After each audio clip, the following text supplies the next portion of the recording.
Major developments tonight involving the case against Sean Diddy Combs, what he decided in court today, and what this now means, the move coming just 4 days before his trial is set to begin.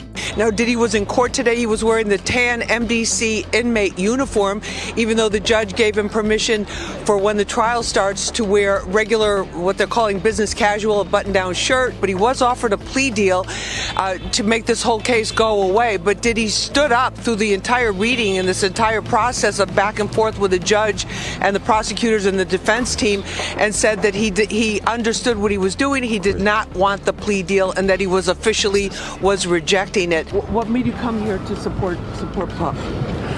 I'm supporting Puff because he's innocent, and I'm wholeheartedly believing his innocence, and I know he's innocent. So you think you know he's innocent? 1,000%. From champagne to subpoenas, the wild arc of Sean Diddy Combs has spun from dazzling dance floor dominance to the gray walls of a Brooklyn detention center. And the transition is so abrupt, it feels like a plot twist even Hollywood would reject as too on the nose. Picture the mogul in his prime, immaculate all-white soirées on manicured East Hampton lawns, cameras flashing while guest lists read like Grammy night roll calls. His demeanor in court, I think, seeing that things were going on, he seemed to be more upbeat than some of the previous times that we've seen him here. His hair is salt and pepper now, which may surprise a lot of people who are used to seeing it just being solid black. And also, too, I saw him for the first time since I've been there in court actually pull out reading glasses to look at documents that were handed to him by his defense attorneys. Now picture that same figure queuing for a stainless steel lunch tray alongside fellow inmates, including, until recently, crypto king Sam Bankman Freed. How did the architect of endless summer anthems find himself rehearsing courtroom etiquette? Instead of concert cues, pull up a front row seat because prosecutors, former partners, and a very curious public are about to press play on a case that could remix his legacy forever. Rewind to those legendary parties that stretched from sunset to "You really shouldn't still be up a clock." Kids have like an hour left because this thing turns into something that when y'all get older, y'all don't want to come to. While the world saw velvet ropes and designer linen, insiders whisper that the real show allegedly began after the paparazzi packed up. According to court filings, some after-hours gatherings drifted far beyond the usual celebrity revelry, sliding into what investigators diplomatically label illicit activity. One voice shattered the silence last autumn, singer Cassie Ventura, who spent more than a decade as Combs' partner and creative muse. In a lawsuit filed and settled within a single day, she alleged control, intimidation, and nights that spiraled into territory. No admission of wrongdoing accompanied the lightning-fast payout, but the legal fireworks illuminated much darker clouds, and suddenly federal prosecutors had a map lit up in neon pointing straight toward a potential criminal case. Was any family members there supporting him? No, they weren't. Enter the avalanche. Within weeks, 6 additional accusers stepped forward, their civil complaints echoing Ventura's claims of manipulation and fear. Each story, say investigators, wove into a larger tapestry stretching back 2 decades and spanning multiple cities. That is where the statute came in, a legal sledgehammer once reserved for syndicates. Prosecutors now allege that Combs orchestrated a network that lured aspiring artists into a web of intimidation, unlicensed adult entertainment, and carefully curated secrecy. The charge sheet adds trafficking and counts, painting a portrait of private jets and penthouse suites allegedly doubling as recruitment hubs for encounters. Now, the judge also warned both sides, both the prosecution and the defense, that he was going to be very, very strict about public statements being made moving forward. Combs' attorneys counter that every adult involved consented, that prosecutors have confused unconventional nightlife with criminal enterprise, and that the government is intruding on personal freedom. The jury will have to decide whether those private moments amount to mutual indulgence or organized harm. Building their case, agents from Homeland Security investigations executed synchronized raids on Combs' Los Angeles and Miami homes, emerging with cartons of electronic devices said to hold footage. According to insiders familiar with the warrant, Combs habitually celebrations that prosecutors believe cross the legal line. Potential jurors have already received questionnaires prepping them for possibly evidence, an unusual move hinting at the sensitive nature of what may be shown in court.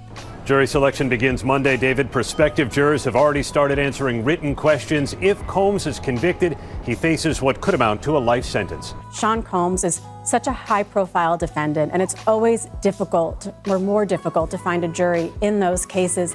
Racketeering comes with the highest sentence. Defense lawyers insist context is everything, promising to demonstrate that any clips reveal consensual adult behavior exaggerated by disgruntled ex-associates. Still, the very idea of such recordings debuting under fluorescent courtroom lighting has captivated a public more accustomed to polished music videos than raw legal exhibits. Until the trial decides his fate, Diddy resides in the Metropolitan Center, a facility chronic critics describe as more concrete purgatory than correctional campus. Yet, observers say he strides into pretrial hearings upbeat, trading quick embraces with attorneys and flashing tepid smiles toward relatives in the gallery. The trademark swagger remains, but look closely, and time has scribbled its signature in silver along his hairline. He is no longer the carefree impresario orchestrating "money can't buy me love" sing-alongs. He is a defendant measuring each word against the weight of potential decades behind bars. The big date is May 5th. Jurors will crowd the Lower Manhattan courthouse, each pledging to set aside chart-topping memories and evaluate only the evidence. Because federal rules bar cameras, the world will rely on courtroom reporters to translate every gasp, sidebar, and evidentiary reveal into headlines consumed at digital lightning speed. Among expected witnesses is Cassie Ventura herself, ready to elaborate on a security camera clip that appears to show Combs dragging her through a hotel hallway back in 2016. Combs has publicly apologized for the incident, labeling it a personal low, but maintains it does not represent the crimes alleged. But I make no excuses. My behavior on that video is inexcusable. I take full responsibility for my actions in that video. I'm disgusted. I was disgusted then when I did it. I'm disgusted now. 3 additional accusers are slated to testify under pseudonyms to protect their identities, and rumors swirl of other industry figures, some household names, appearing as contextual witnesses if not direct participants. Prosecutors remain cagey about that guest list, but Star Watchers are bracing for surprises that could spark days of trending topic frenzy. Defense strategy, previewed through motion filings and media statements, rests on 2 pillars: depict every controversial encounter as voluntary, and undermine the credibility of accusers by highlighting past inconsistencies or monetary motives. Attorneys argue the government is criminalizing edgy adult entertainment and ignoring evidence that participants entered willingly. Prosecutors will counter with what they say are corroborating messages, payment records, and testimonies indicating pressure tactics and threats. The pretrial hearing will start in a matter of hours in the federal sex crimes case against rapper and hip-hop mogul Sean Diddy Combs. Combs is facing at least 3 federal charges, including sex trafficking, and faces up to life in prison. The trial, they insist, is not about shaming unconventional lifestyles. It is about halting exploitation disguised as glitz. Layered atop the criminal jeopardy looms a business earthquake. Conviction could freeze royalties, unravel brand partnerships, and trigger civil judgments dwarfing earlier settlements. Even an acquittal might not fully rinse the stain, as public opinion courts can punish more relentlessly than any judge. Yet history shows entertainment empires surviving scandal when fan loyalty prevails. Could Diddy pull a Phoenix routine, re-emerging on festival stages as a redemption icon? Or will playlists purge his tracks, consigning him to the cautionary tale corner reserved for fallen idols? The music industry, always eager for a comeback narrative, waits with checkered hope and contingency clauses. Meanwhile, social media splits into camps louder than rival sound systems. One faction decries a smear campaign orchestrated by clout chasing, plaintiffs and overzealous prosecutors craving headlines. Another insists the allegations echo a grim pattern seen too often when fame shields misconduct. Running a criminal enterprise. They say that he forced his employees to both work long hours and participate in a sex trafficking scheme that took place over 2 decades, that he coerced women into sex, that he held these sex parties known as and brought in to participate in those parties. So he is facing a litany of charges in this case and ultimately could spend his life in prison if found guilty.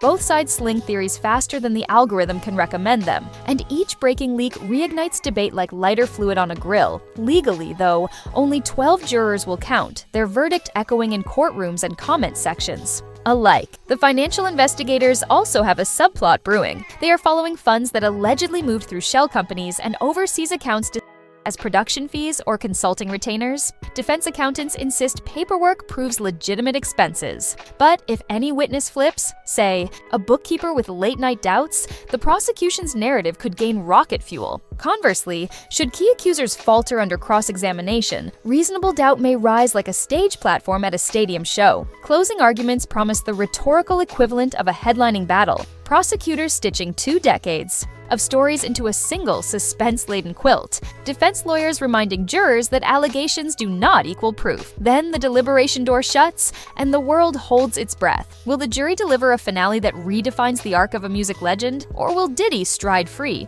ready to spin the greatest comeback track since vinyl turned revival? Your guess is as good as any pundit's, and we want to hear it. Drop your verdict predictions in the comments. Tap like if you are stunned that real life can outdrama any reality show, and hit subscribe so you will not miss a moment of this high-stakes courtroom chronicle. Justice might move slowly, but when the gavel finally falls, the echo will ripple through pop culture for years. Until then, keep questioning, keep watching, and remember, sometimes the flashiest spotlights reveal shadows nobody saw coming.